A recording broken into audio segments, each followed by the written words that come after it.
સોંડો વાડી ગયેલો છો હો. હાલો એ સોંડાનો ગોબો ઉપાડી હાલો હાલો વીજળી ને ચમકારે ઓય બાપ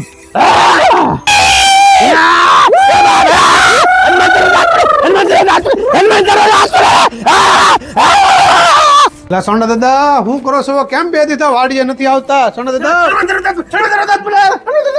સોંડા દાદા કેમ એમ કરો છો તમે એમ તમારી તબિયત નરમ થઈ ગઈ છે કાંઈ તમે બે સુવો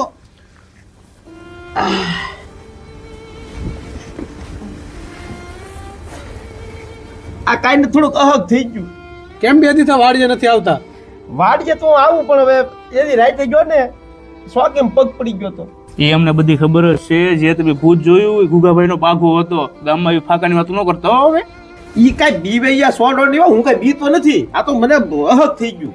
અરે બાબા હવે બધું અહક બહક રહેવા દો ખોટું બોલો માં તે દિવસે ને તમારું પેટ બગડી ગયું ને અમે વાડીએ તમને ઘેરે લાવ્યા ને ખૂબ રહેવા થમીએ